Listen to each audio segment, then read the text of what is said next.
Salam berjumpa kembali Bapak Ibu Saudara-saudari, teman-teman sekalian, sahabat-sahabat yang terkasih. Pada kesempatan ini saya mengajak kita kembali lagi untuk mempersiapkan sedikit waktu kita mendengarkan sabda Tuhan yang kita ambil dari Penginjil Yohanes bab 1 ayat 35 sampai 42. Murid-murid Yesus yang pertama. Pada keesokan harinya Yohanes berdiri di situ pula dengan 2 orang muridnya. Dan ketika ia melihat Yesus lewat, ia berkata, "Lihatlah anak domba Allah." Kedua murid itu mendengar apa yang dikatakannya itu, lalu mereka pergi mengikut Yesus. Tetapi Yesus menoleh ke belakang, ia melihat bahwa mereka mengikut dia, lalu berkata kepada mereka, "Apakah yang kamu cari?"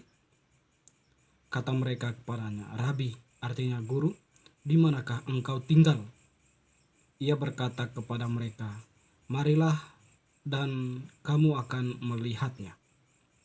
Mereka pun datang dan melihat di mana ia tinggal, dan hari itu mereka tinggal bersama-sama dengan dia. Waktu itu kira-kira pukul 4. Salah seorang dari keduanya yang mendengar perkataan Yohanes lalu mengikut Yesus adalah Andreas, saudara Simon Petrus. Andreas mula-mula bertemu dengan Simon, saudaranya, dan ia berkata kepadanya, Kami telah menemukan Mesias, yang artinya Kristus." Ia membawanya kepada Yesus.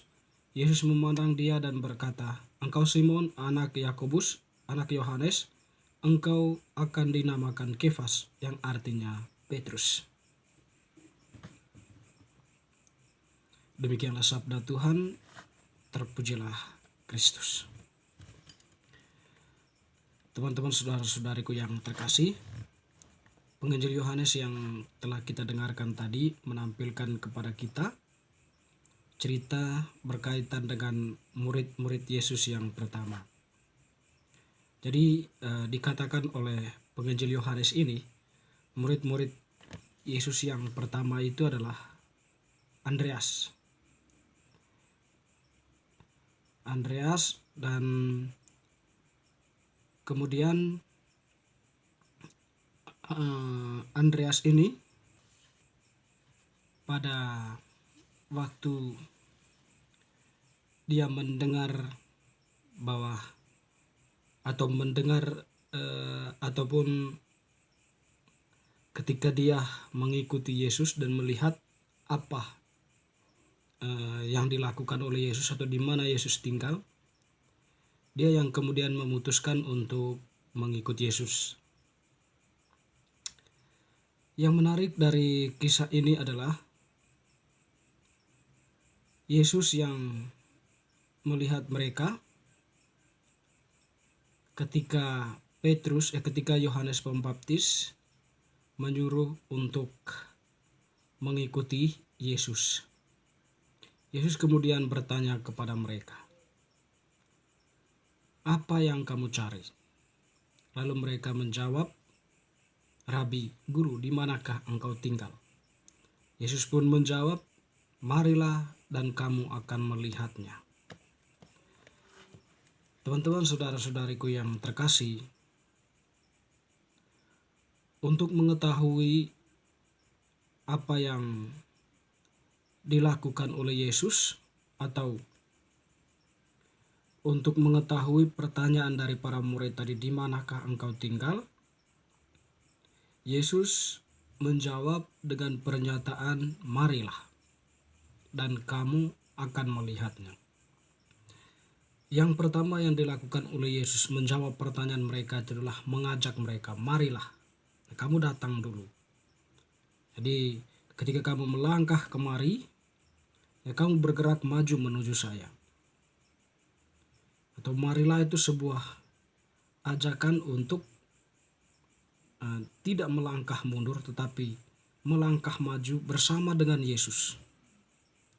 Nah, tentu ketika kita melangkah maju, kita masuk dalam lingkaran Yesus, atau murid-murid itu masuk dalam lingkaran Yesus, di mana kemudian mereka melihat segala sesuatu yang dilakukan oleh Yesus.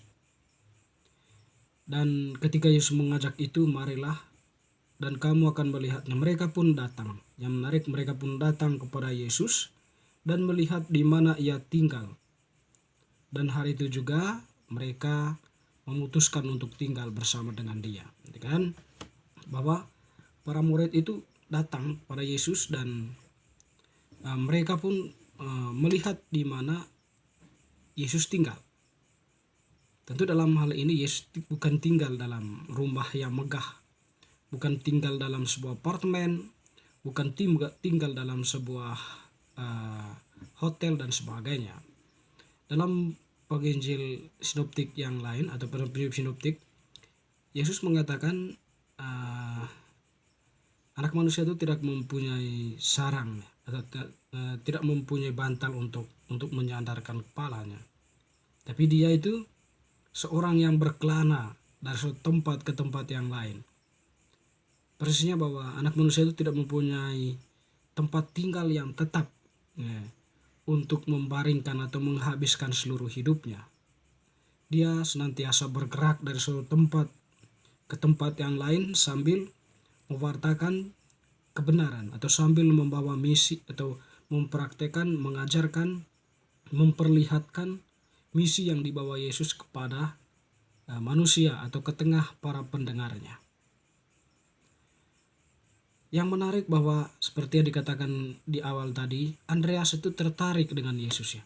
Karena dia tertarik dengan Yesus, maka dia pun memutuskan untuk tinggal bersama Yesus atau mengikut Yesus.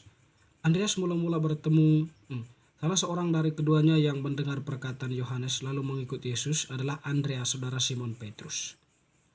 Lalu itu ya, dia mengikuti Yesus kemudian. Setelah dia marilah, dan Andreas itu pun mengikuti Yesus. Lalu kabar itu bahwa Andreas itu sudah melihat Yesus dan mengikuti Yesus, dia beritakan itu kepada Simon, atau disebut tadi di situ Simon anak Yohanes. Jadi dia memberitakan bahwa Andreas mula-mula bertemu dengan Simon saudaranya dan ia berkata kepadanya, kami telah melihat Mesias, yang artinya Kristus.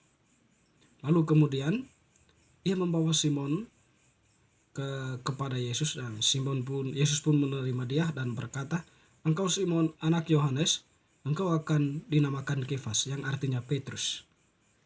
Jadi kedua orang inilah yang pertama bertemu dengan Yesus, yang melangkah maju tadi ketika Yesus mengajak marilah. Jadi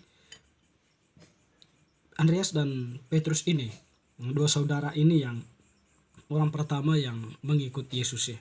Tentang waktu itu kan belum terpilih sebagai rasul ya, tapi masih mereka mau mengikut Yesus, mendengarkan perkataan Yesus, melihat segala sesuatu yang dilakukan oleh Yesus ya, sehingga pada akhirnya mereka pun sungguh percaya bahwa Yesus itu adalah Tuhan.